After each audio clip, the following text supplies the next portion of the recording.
Hello everyone and welcome back to our YouTube channel Math Foundation by Purva. आज आपण या व्हिडिओमध्ये practice set 2.4चे जे स्क्रीनवर क्वेश्चन्स दिलेले आहेत हे सॉल्व करणार आहोत. सर स्टार्ट करू आपण सगळ्यात आधी पहिल्या क्वेश्चनपासून. पहिल्या क्वेश्चनमध्ये काय दिलेलं आहे? मल्टिप्लाय करायचं आहे आपल्याला. सो क्वेश्चन आहे √3 ब्रॅकेटमध्ये √7 मायनस √3. आता याला सॉल्व कसं करायचं हे बघू.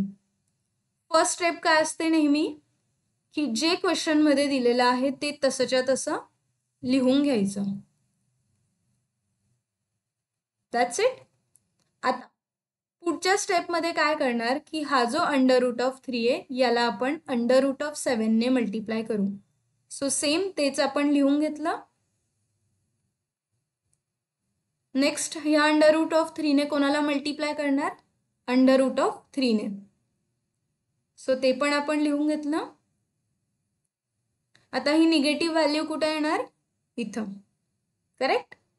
सो नेक्स्ट स्टेप मध्ये काय करणार? √3 सिम्प्लिफाय होणार आहे का? नाही. √7 ला सिम्प्लिफाय करू शकतो का आपण पुढं? नाही. हा निगेटिव्ह साइन पण तसंच आलं. आता बघा √3 मल्टिप्लाइड बाय √3. सो जेव्हा आपण एकच नंबर दोन अंडररूट मध्ये असतो तेव्हा आपण काय करतो? अंडररूट काढतो आणि हा नंबर आपल्याकडे इथं येतो. पुढच्या स्टेप मध्ये काय करणार? हा जो दोन अंडररूट आहे याला आपण एकाच अंडररूट मध्ये लिहून टाकू. सो हे आपण खूप वेळेस केलेलं आहे. जर याच्या मागचे व्हिडिओज बघितले असतील तर तुम्हाला हे लगेच लक्षात येईल. सो आपण काय केलं? ह्या दोघांना एकच अंडररूट दिलाय आणि 3 मल्टिप्लाइड बाय 7 आपण मध्ये लिहून घेतलं. हा -3 तसाच येणार. पुढे 3 मल्टिप्लाइड बाय 7 केलं तर किती आन्सर येतं? 21 आणि हा -3 तसाच आला. आता याच्यानंतर काय सिम्प्लिफाय करू शकतो हे तुम्ही एकदा विचार करा. व्हिडिओ हा पॉज करा की याच्यानंतर अजून काही सिम्प्लिफिकेशन होऊ शकतं का? तर आन्सर आहे नाही. म्हणून ह्या ज्या क्वेश्चनचं हे आपल्याला लास्ट आन्सर मिळालेलं आहे. कळालं? क्वेश्चन सिंपल होता आणि आपण खूप सिंपल वेने याला सॉल्व केलेलं आहे. पुढचा क्वेश्चन आहे रॅशनलाइज द डिनोमिनेटर. आता न्यूमरेटर आणि डिनोमिनेटर काय असतं हे बघू. सपोज एक नंबर दिलेला आहे 4 डिवाइड बाय 5. याच्यामधला जो वरचा नंबर असतो याला म्हणतात न्यूमरेटर आणि खालचा नंबर असतो याला म्हणतात डिनोमिनेटर. सो हे दोन जे व्हॅल्यूज आहे हे तुम्ही लक्षात ठेवा की न्यूमरेटर कोणाला म्हणतात आणि डिनोमिनेटर कोणाला म्हणतात. क्वेश्चन मध्ये काय दिलेलं आहे की आपल्याला डिनोमिनेटरशी काहीतरी करायचं आहे. काय करायचं आहे? ते करायचं आहे रॅशनलाइज. आता रॅशनलाइज करणं म्हणजे काय? तर हा जो डिनोमिनेटर आपल्याला अंडररूटच्या फॉर्म मध्ये दिलेला आहे याला आपल्याला रॅशनल नंबर मध्ये आणायचं आहे. ठीक आहे. रॅशनल नंबर काय असतं हे आपण ह्या चॅप्टरच्या फर्स्ट व्हिडिओमध्येच बघितलेलं आहे. सो आपण प्रॉब्लेम सॉल्व करू. सगळ्यात आधी आपण काय करणार? जी पण व्हॅल्यूज दिलेली आहे ती आपण लिहून घेतली. सो आपल्याकडे काय दिलेलं आहे क्वेश्चन मध्ये? 1 divide by √7 plus √2. That's it. इथपर्यंत कळालं? आता रॅशनलाइज करणं म्हणजे काय असतं ते बघू.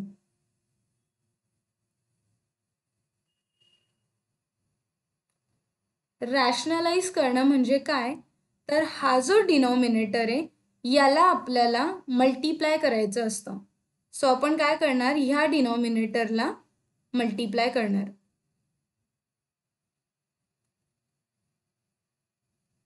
सो इथं हा 7 आहे. ठीक आहे. पण एक लक्षात ठेवायचं, जेव्हा पण आपण डिनोमिनेटरचं रॅशनलाइज करणार आपल्याला नेहमी ही साइन जी असते ती चेंज करायची. हे का चेंज करायचं हे तुम्हाला जेव्हा नेक्स्ट स्टेप मध्ये जाऊ तेव्हा कळेल. इथपर्यंत कळालं? आपण काय केलं? हा जो डिनोमिनेटर होता याला आपण न्यूमरेटरशी वेगळं मल्टिप्लाय केलं आणि डिनॉमिनेटरशी वेगळं मल्टिप्लाय केलं. पण आपण ही जी साईन इथं पॉझिटिव्ह होती हिला आपण इकडं काय केलं आहे, निगेटिव्ह. आता पुढच्या स्टेपमध्ये काय करणार, ह्या दोघांना मल्टिप्लाय करायचं.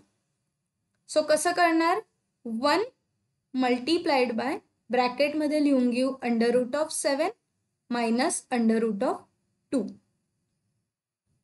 हे आलं न्यूमरेटरमध्ये.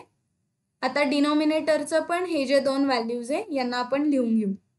तो काय येणार, √7 प्लस √2 आणि हा मल्टिप्लिकेशन आला आणि पुढं लिहून घेतलं √7 मायनस √2.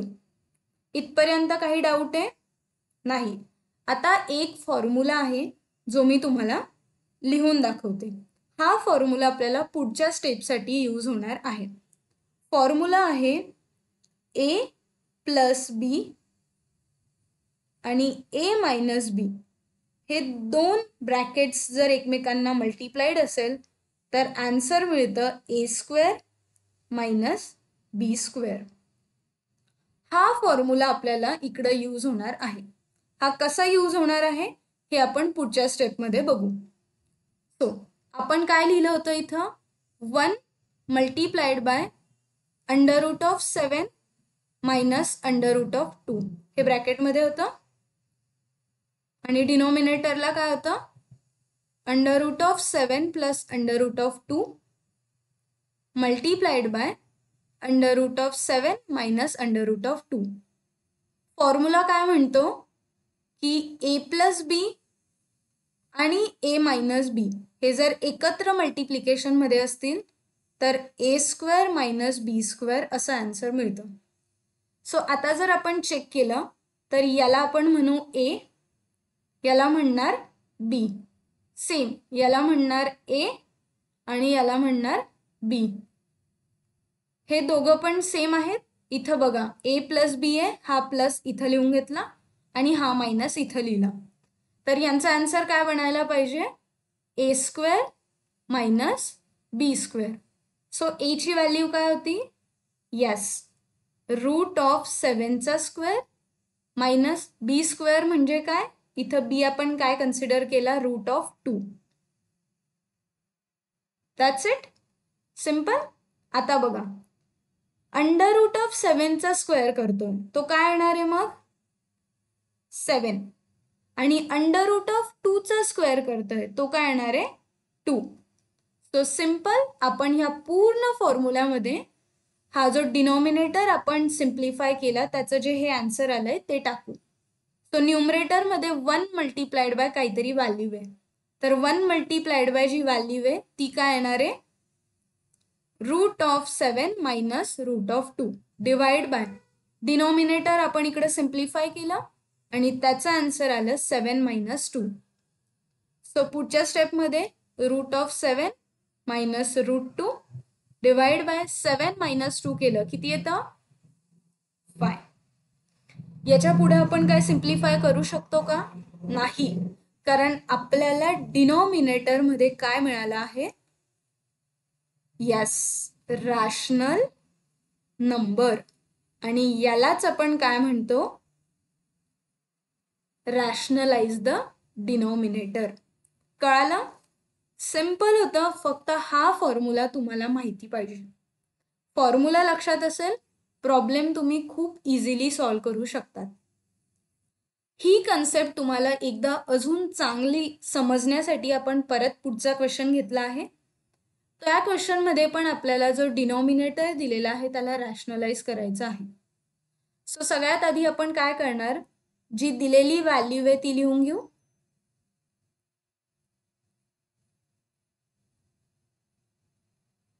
ओके, हे लिहिलं. आता पुढची स्टेप माहिती आहे, रॅशनलाइज म्हणजे काय असतं की हा जो डिनॉमिनेटर मी इथं लिहिते याला आपल्याला मल्टिप्लाय करायचा आहे. आपण आधी हा डिनॉमिनेटर वरच्या साईडला मल्टिप्लाय करू.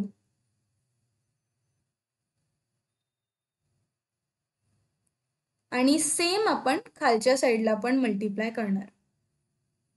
इथपर्यंत काही डाऊट आहे, गुड. तो इथपर्यंत तर तुम्हाला सगळ्यांना खूप छान पद्धतीने कळालंय.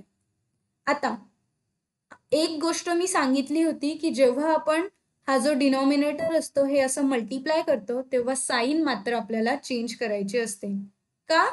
कारण आपला जो फॉर्म्युला आपण काढला आहे त्याच्यात हे फिट बसायला पाहिजे म्हणून. ओके, पुढच्या स्टेपमध्ये काय करणार, न्यूमरेटर मल्टिप्लाय करून घेऊ.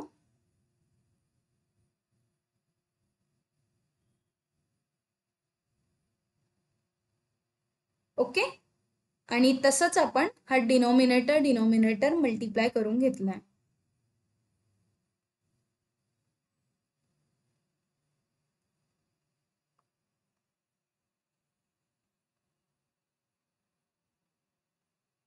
That's it.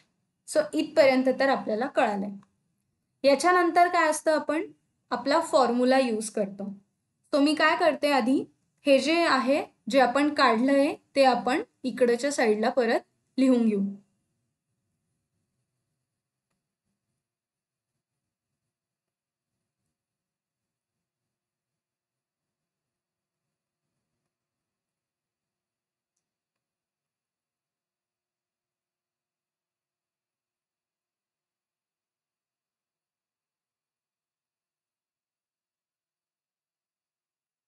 ओके, सो इथपर्यंत आपण मागच्या स्टेपपर्यंत आलोय.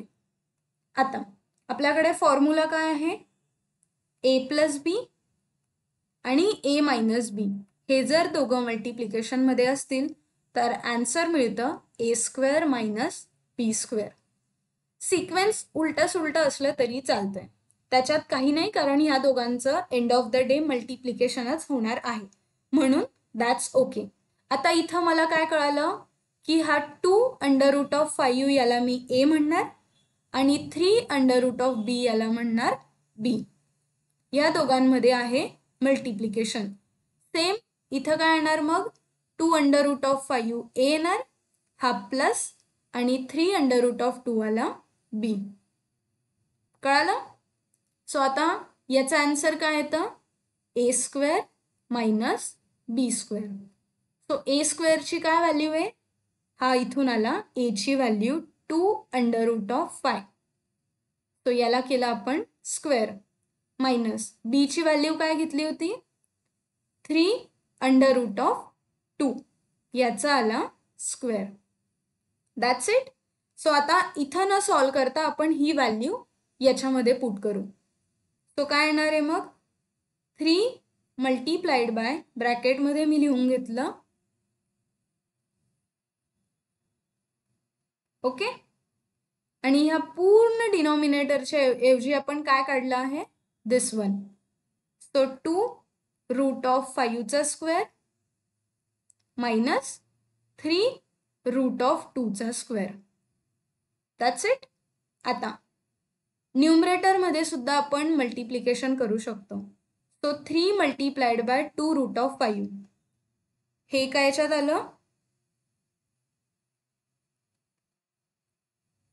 आणि हा 3 ला परत इकडं सुद्धा मल्टिप्लिकेशन गेलं आणि हा प्लस साईन इथं आलाय. So 3 multiplied by 3√2. सो हे आपण इकडं न्यूमरेटर लिहिलं. डिनॉमिनेटरमध्ये काय येणार आहे, स्क्वेअर करायचा आहे. सो आधी 2 चा स्क्वेअर काय येतो, 4. √5 चा स्क्वेअर काय येतो, फक्त 5. आपण कुठल्याही रूटचा स्क्वेअर काढतो तेव्हा तोच नंबर येतो, हे लक्षात ठेवायचं. मायनस 3 चा स्क्वेअर काय येणार आहे, 9, आणि √2 चा स्क्वेअर काय येतो, 2. कळालं? आता सिंपल व्हॅल्यूज आहे त्याला आपण मल्टिप्लाय करत जाणार आणि आपलं इक्वेशन आपल्याला मिळणार. सो 3 मल्टिप्लाइड बाय 2 केल्यावर किती आलं, 6. हा प्लस साईन तसंच, 3 मल्टिप्लाइड बाय 3 केल्यावर आन्सर आलेला आहे 9.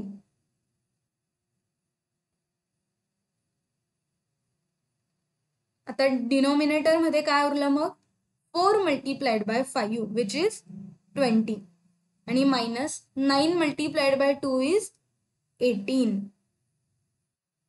सो पुढच्या स्टेपमध्ये काय येणार, ह्या दोघांचा आपण प्लस तर करू शकत नाही म्हणून ती व्हॅल्यूज तशीच लिहिली. आणि डिनॉमिनेटरमध्ये 20 मायनस 18 आन्सर इज 2. सो जर डिनॉमिनेटर चेक केला तर आता आपण म्हणू शकतो की this denominator is rationalise because it's rational number. That's it. So आज आपण थोडे डिफिकल्ट क्वेश्चन बघितले आहेत, पण खूप सोप्या वेने आपण याला सॉल्व करायचा प्रयत्न केला आहे. सो व्हिडिओ आवडला असेल तर याला नक्की लाईक करा आणि प्लीज चॅनलला सबस्क्राईब करा, म्हणजेच याच्यानंतरचे जे व्हिडिओज येतील त्याचं नोटिफिकेशन तुम्हाला लगेच मिळते.